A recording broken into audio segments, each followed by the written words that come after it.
देखो दोस्तों, अभिजीत जो है 6 तारीख को दिल्ली आ रहा है, जो कॉकरोच पार्टी का फाउंडेशन है। तो मैं कहना चाहता हूँ कि भाई आप अगर आ रहे हो तो ठीक है, अच्छी बात है, आप आओ। पर आपको पुलिस से आपको निवेदन करना पड़ेगा, लिखित देना पड़ेगा कि हम जंतर मंतर में प्रोटेक्शन कर सकें। अगर पुलिस नहीं देती है प्रोटेक्शन, नहीं देती है आदेश कि आप जंतर मंतर पे आप धरना प्रदर्शन नहीं कर सकते, तो क्या करोगे? तो मैं ये कह रहा हूँ, आप अभी से एक आवेदन लगाइए, आप अपने आदमियों को से कहिए कि आप जंतर मंतर में आपको जो भी करना है वो करिए, पर आप पहले पुलिस को और जो भी लोग हैं वहाँ उन लोगों को बताइए कि हम ये करने जा रहे हैं, और करने के साथ साथ हम धर्मेंद्र प्रधान का इस्तीफा मांगने जा रहे हैं। अब माननीय नरेंद्र मोदी जी धर्मेंद्र प्रधान का इस्तीफा लेते हैं नहीं लेते, वो भारतीय जनता पार्टी का लुकआउट है, पर आप आगे क्या करोगे आपकी रणनीति को तय करना पड़ेगा।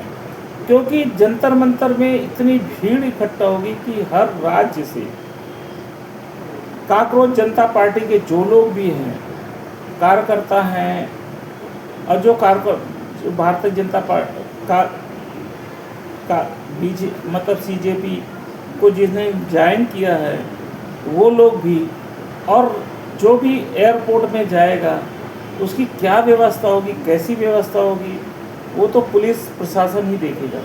तो आप पहले पुलिस से, DGP से, SP से परमिशन लीजिए, और उसको आज ही लीजिए कि हम प्रोटेक्शन करना चाहते हैं, नहीं तो ये प्रोटेक्शन होने नहीं देंगे। क्योंकि भारतीय जनता पार्टी के लोग हैं, इन्होंने कैसे सत्ता पे आए सबको मालूम है। सत्ता में आने के लिए कितने लायलायक थे ये भी आपको मालूम है, कितनी परेशानियां, कितने इन लोगों ने कैसे कैसे हथकंडे अपनाए ये भी आप लोग को सबको मालूम है। गुजरात लादी कैसे सत्ता पे आई ये भी आप सब लोगों को मालूम है। सब फेसबुक, यूट्यूब में सब चल रहा है। जनता बेवकूफ़ नहीं है। 2029 में अब नहीं लगता कि भारतीय जनता पार्टी की सरकार बनेगी। अब ये सोच रहे हैं कि वोट चोरी करके भारतीय जनता पार्टी की सरकार बना लेंगे, तो अब इम्पॉसिबल है। क्योंकि जनता जाग चुकी है। सूर्यकांत जी ने युवा को कॉकरोच कहा है, तो कॉकरोच जनता पार्टी अब धरातल पे उतर चुकी है। उसके व्यूज़, मिलियन, ये सब बहुत तेज़ी से बढ़ रहे हैं।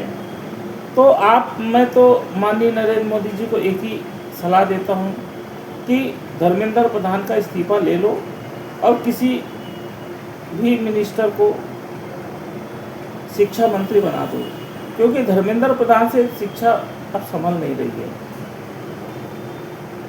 मैं भी भारतीय जनता पार्टी का एक कर्मठ कार्यकर्ता हूँ, और मैं नहीं चाहता कि भारतीय जनता पार्टी जब तक वो अपना मकसद सिद्ध न कर ले तब तक केंद्र से हटे। क्योंकि उसको एक 2047 में विश्व गुरु बनाना है भारत को, तो कैसे बनेगा? क्योंकि महंगाई, बेरोजगारी,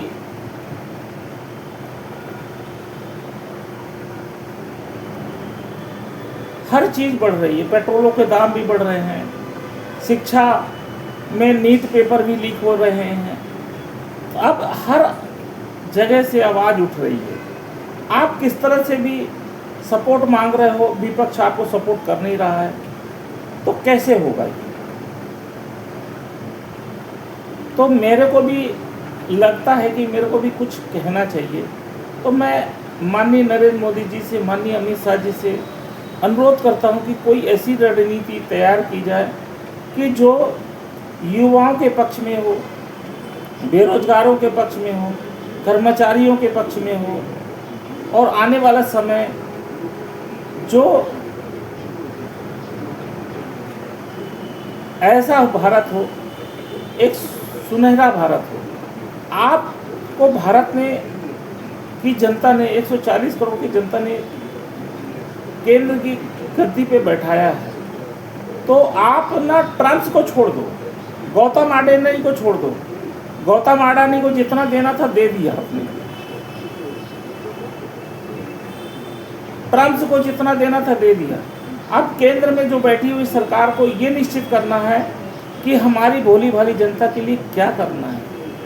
अगर आप कर सकते हो तो वेलकम, हम आपके साथ हैं, नहीं तो आने वाले समय में जितने भी भारतीय जनता पार्टी के कर्मठ कार्यकर्ता हैं, सिपाही हैं, सब आपको छोड़ देंगे। क्योंकि जो भी भारतीय जनता पार्टी का कर्मठ कार्यकर्ता है, सिपाही है, इतने सालों से जुड़ा हुआ है, आप उसके तरफ ध्यान नहीं दे रहे हैं।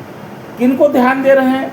जो कांग्रेस से कूद के अपनी संपत्ति को बचाने के लिए चला आया है, कोई आम आदमी पार्टी से कूद के अपनी संपत्ति को बचाने के लिए चला आया है, आप उसको ध्यान दे रहे हैं, उसका साथ दे रहे हैं, और भारतीय जनता पार्टी को क्या कर रहे हैं कि कार्यकर्ता को ठेंगा दिखा रहे हैं। तो आने वाले समय में अगर आपने भारतीय जनता पार्टी के कार्यकर्ताओं को सम्मान नहीं दिया, कुछ भी अगर ठेंगा दिखाया, तो भारतीय जनता पार्टी का कार्यकर्ता आपको ठेंगा दिखाएगा, ये ध्यान रख लेना। राजेंद्र कुमार वर्मा भारतीय जनता पार्टी का सिपाही है, रहेगा और मरते दम तक रहेगा। पर माननीय नरेंद्र मोदी जी को इस वीडियो के और माननीय अमित शाह जी को इस वीडियो के से संदेश भिजवाना चाहता हूँ कि भारतीय जनता पार्टी के कार्यकर्ताओं को निगलेक्ट मत करो। नितिन नवीन जी को भी कह रहा हूँ, अभी हमारे योगेंद्र जी हैं, उनको भारतीय जनता पार्टी से निष्कासित कर दिया। क्या क्यों हटा दिया गया? कि यही ना कि कोई अब अगर आपके घर में वोट मांगने आता है तो भाई उसका दायित्व क्या होता है कि अपने घर में बैठ के चाय पान पिलाए। उसका मतलब ये थोड़ी ना होता है।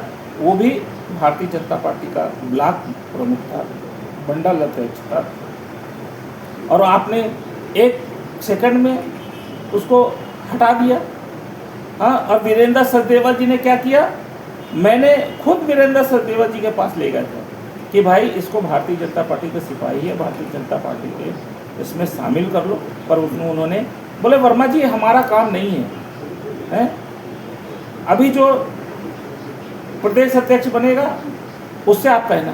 अरे भाई आपका क्या काम है? यही काम है कि किसी को केंद्रीय कार्यालय में घुसने मत देना, प्रदेश कार्यालय में घुसने मत देना। अगर नहीं घुसने देना तो कोई भी कार्यकर्ता आपके कार्यालय में नहीं आएगा। आप चला लेना अपना कार्यालय, मैं भी देखता हूँ कैसे चला ले हुए।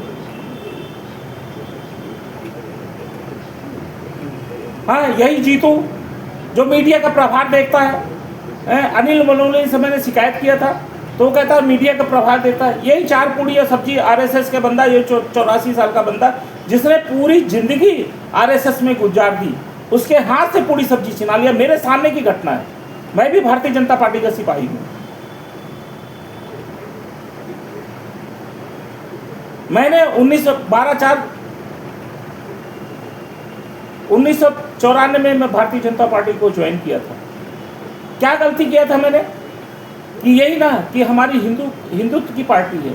आने वाले समय में ये अटल बिहारी जी की पार्टी है, जो अटल जी न्याय के प्रतीक थे, और आज हम लोगों को केंद्रीय कार्यालय में घुसने नहीं दिया जाता। ये हाल है। जीतू एक नौकर है, हम नौकर नहीं है। मैं हीरे का व्यापारी हूँ, इंटरनेशनल व्यापारी हूँ। उसके बावजूद भी ना किसी से पैसा मांगता, ना किसी से कुछ लेता। अपना पैसा लगाता हूँ, अपना पैसा खर्चा करता हूँ, अपने पैसे से जहाँ भी चुनाव होता है वहाँ 10 लोगों को लेके जाता हूँ। मैंने कोई गुनाह तो नहीं करता, न किसी से पैसा मांगता। क्या गलती करता हूँ? और उसका हर्जाना मेरे को बेइज्जती मिलती है। मैंने कितने भूपेंद्र पांडे जी से भी कहा, भागीरथी जी से भी कहा, कोई सुनने के लिए तैयार नहीं है। अनिल बलूनी से भी कहा, उसने भी सुनने के लिए तैयार नहीं। तो आखिर भारतीय जनता पार्टी में चल क्या रहा है? मैं ये पूछना चाहता हूँ माननीय नरेंद्र मोदी जी से कि इन लोगों को हटाया क्यों नहीं जा रहा है? ये लोग अहंकार भरे हैं।